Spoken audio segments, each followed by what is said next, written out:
Hello guys, welcome to our channel Basic Concept of Instrumentation. Here we would like to discuss about some topic जो आप देख सकते हैं display पे instrumentation instrumentation क्या है, क्या हो सकता है। इंस्ट्रूमेंट इंस्ट्रूमेंट क्या है, कैसे काम करता है, किस हिसाब से उसका वर्किंग है। मेजरमेंट, हम प्रोसेस प्लांट जो कुछ भी होते हैं उसमें मेजरमेंट कहाँ पे करते हैं, कैसे करते हैं। प्रोसेस वेरिएबल क्या है, जो इंस्ट्रूमेंट हम यूज़ करते हैं उसकी रेंज क्या है, स्पान क्या है, जीरो कैसे डिफाइंड होता है, उसके स्टैंडर्डाइजेशन के हिसाब से हम कैलिब्रेशन कैसे करते हैं। ट्रांसमीटर का बेसिक फॉर्मूला क्या है, ट्रांसमीटर कैसे काम करता है, कंट्रोलर कैसे काम करता है। और रिले रिले का वर्किंग क्या है, और मल्टीमीटर किस बिहाफ पे यूज़ होता है, ये डिस्कस हम यहाँ पे करेंगे। So first of all, we would like to introduce about what is the instrumentation. So instrumentation is the branch of engineering that deal with measurement and control. जो कुछ भी हमारे प्रोसेस वेरिएबल्स है, जो प्रोसेस में अवेलेबल रहते हैं, जो हम मेजरमेंट और कंट्रोल के लिए यूज़ करते हैं, वो सब प्रोसेस वेरिएबल्स को डील करते हैं हम इंस्ट्रूमेंटेशन से। और for dealing with that process variable we will be install instrument is the one kind of device that will be give you your process variable physical property to as as a part of your signal like instrumentation एक ऐसा instrument एक ऐसा device है जो आपका process variable जैसे आपका flow है, प्रेशर है, लेवल है, उसको मेजर करके आपको इलेक्ट्रिकल क्वांटिटी में देता है। अभी मेजरमेंट कैसे होता है कि instrumentation can be use to measure certain field parameter like physical value.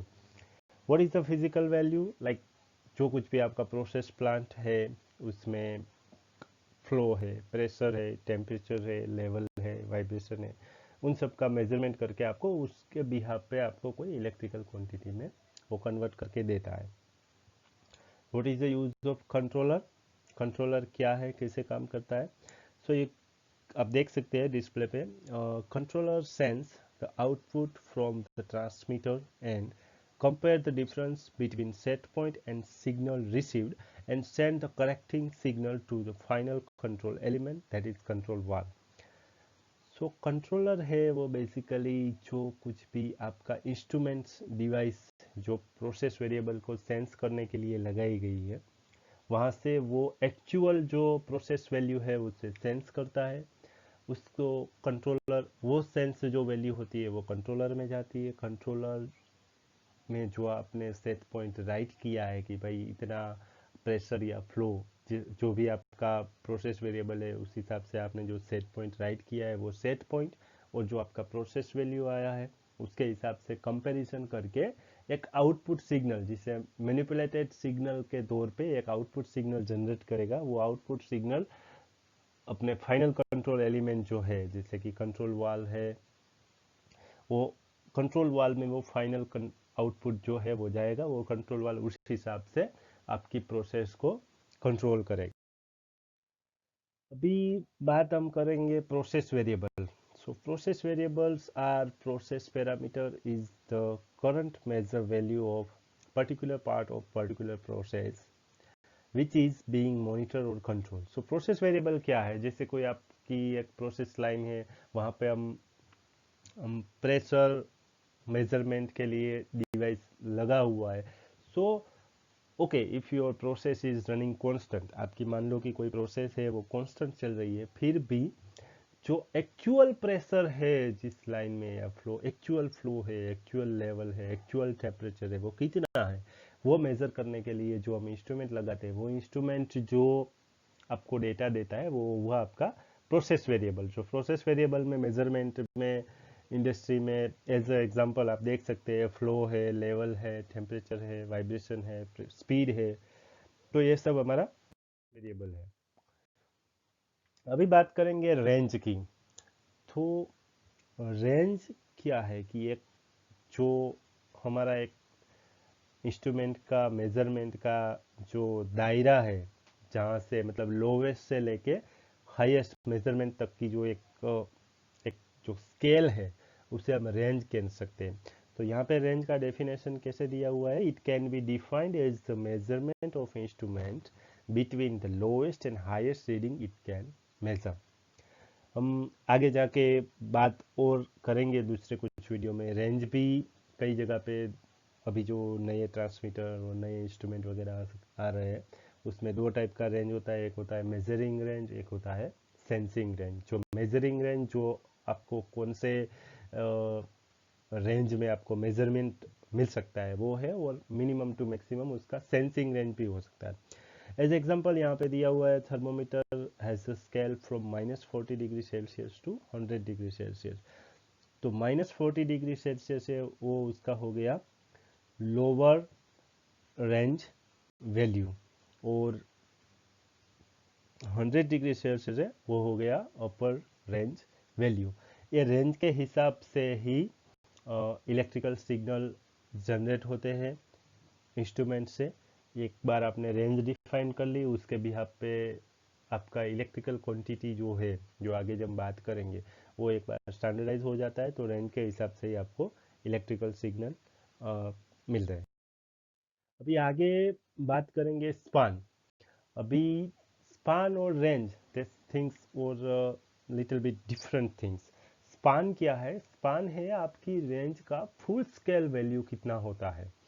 जो एग्जांपल के तौर पे हमें स्लाइड पे देखेंगे, it can be defined as the full scale value of instrument from the minimum to maximum scale value. In this case of the thermometer, its scale goes from -40 to 100°C. How we calculate the span? Span is equal to URV minus LRV. तो यहाँ पे जो हमने आगे example देखा अगली side पे, वहाँ पे क्या था, URV हमारा है 100 और LRV है -40। तो हमारा स्पान कितना होगा? 140°C. So range is the different things and span is the different things. Span, that means a full scale value of अभी इंस्ट्रूमेंट में जीरो क्या होता है? तो zero value is the lowest end of the range. जो हमारी range instrument की है, उसमें जो लोवेस्ट वैल्यू है वो हमारा हो गया zero. For an example, our range is 10 to 130°C. That means the zero of this example is 10°C. Up to ये कैसे डिफाइंड होता है कि जैसे कि हमारा लोवेस्ट वैल्यू 10°C है, हमारा कोई जो सेंसर है, जो इंस्ट्रूमेंट है, वो 10°C से ही मेजरमेंट स्टार्ट करता है। तो 10 degree up to 10°C it will be showing zero. 6 या 7°C जब टेम्परेचर होगा, it become showing your zero because your initial level is 10°C. That means your 10°C is our zero. अभी हम बात करेंगे कि what is the calibration. Calibration is the comparison between known measurement, the standard, and the measurement using your instrument. Typically, accuracy of the standard should be 10 times the accuracy of the measuring device being tested. However, accuracy ratio of 3:1 is acceptable by most standardized organization. So जो standard है, जो instrument हम process variable को major करने के लिए लेते हैं, वो इंस्ट्रूमेंट को एक स्टैंडर्डाइज इंस्ट्रूमेंट से उससे कैलिब्रेशन किया जा सकता है। अभी स्टैंडर्डाइज एज कई टाइप के स्टैंडर्ड होते हैं। एपीआई है, अमेरिकन पेट्रोलियम इंस्टीट्यूट, एनआईएसटी है, national institute of standard technology. तो वो स्टैंडर्डाइज इक्विपमेंट से हम ये जो हमारे प्लांट इंस्ट्रूमेंट्स है, उसे हम स्टैंडर्डाइज इंस्ट्रूमेंट से कैलिब्रेशन करते हैं, स्टैंडर्डाइज करते हैं। Transmitter, transmitter is the device that converts the signal produced by a sensor into the standardized instrumentation signals such as the 3 to 15 psi air pressure, 4 to 20 milliampere DC electric current, etc., which may there be converted to a indicating device or a controlling device. The transmitter often combines a sensor and the transmitter in a single piece. Sensor measure the process variable and generate a proportional signal. The transmitter that amplify and condition the sensor signal for onward transmission to receiving or controlling device. जो हमने आगे defined किया कि range के हिसाब से आपको electrical signal मिलेगा, तो ये जो सेंसिंग पार्ट है वो फिजिकल प्रॉपर्टी के साथ डील करके कुछ इलेक्ट्रिकल क्वांटिटी में दे देगा। वो इलेक्ट्रिकल क्वांटिटी को ट्रांसमीटर की आईसीज वगैरह में दे के हम पर्टिकुलर स्टैंडर्डाइज सिग्नल हम ले सकते हैं। अभी यहाँ पे जो मेंशन किया है 3 to 15 psi एयर प्रेशर, जो भी न्यूमेटिक सिस्टम सब अभी भी आती है और जो पहले थी अभी हालांकि थोड़ा कम आती है, तो न्यूमेटिक सिग्नल में हिसाब से वो 3 to 15 psi स्टैंडर्डाइज देगा। और जो कुछ भी फ्लो है, लेवल है, टेम्परेचर है, प्रेशर है, वो सब ट्रांसमीटर है वो 4 to 20 मिली एम्पियर डीसी में हमको सब ट्रांसमीटर्स मिलेंगे। अभी ट्रांसमीटर्स के दो टाइप है, एक न्यूमेटिक ट्रांसमीटर है, हालांकि अभी काफ़ी कम जगहों पे दिखाई देते हैं, और एक है इलेक्ट्रिकल। अभी हम बात करेंगे रिले की। So relay is the electromechanical device which is used to change our contact from NO to NC and NC to NO. So relay का बेसिक पर्पस क्या है कि कोई डिवाइस को टाइम के हिसाब से स्विचिंग करना है हमें, तो वो स्विचिंग हम इजीली रिले के थ्रू आउट ले सकते हैं। अभी कई जगह पे कंफ्यूजन भी होता है कि रिले का आउटपुट क्या हो सकता है। सो बेसिकली रिले का आउटपुट है वो पोटेंशियल फ्री कॉन्टेक्ट होता है, सिर्फ कॉन्टेक्ट होता है। जो रिले का जब पिकअप होता है तो NO टू NC कर देता है, और जिस हिसाब से कॉन्टेक्ट आपने लिया है उस हिसाब से NC टू NO कर सकता है पिकअप के हिसाब से। हो सकता है उसका पिकअप के लिए कुछ सप्लाई आपको देना पड़ सकता है, एक्टिवेट करने के लिए आपको कुछ सप्लाई की ज़रूरत है, बट जो उसका फाइनल आउटपुट है, रिले आउटपुट है, वो पोटेंशियल फ्री कॉन्टेक्ट होता है। उसमें कोई भी वोल्टेज या करंट का मेजरमेंट हम नहीं कर सकते, वो पोटेंशियल फ्री होता है। ये हम स्विचिंग के लिए सप्लाई को जो रूट करवाते हैं उसके लिए हम मेजरमेंट करते हैं, वो अलग बात है, बट नॉर्मली रिले का आउटपुट होता है पोटेंशियल फ्री। अभी हम बात करेंगे multimeter. As a instrument technician और instrument engineer, we all must have to be familiar with multimeter. So multimeter जो एक नॉर्मल स्टैंडर्ड टूल है जिसमें हम AC/DC voltage, AC/DC current, resistance, millivolt and cable continuity check कर सकते हैं।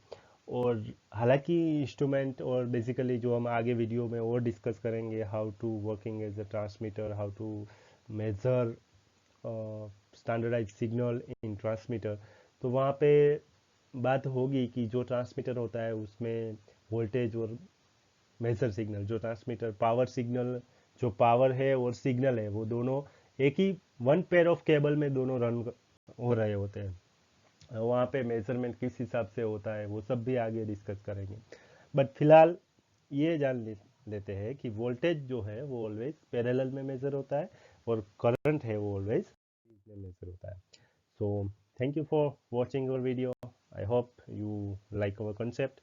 Please share, like, subscribe and comment about this.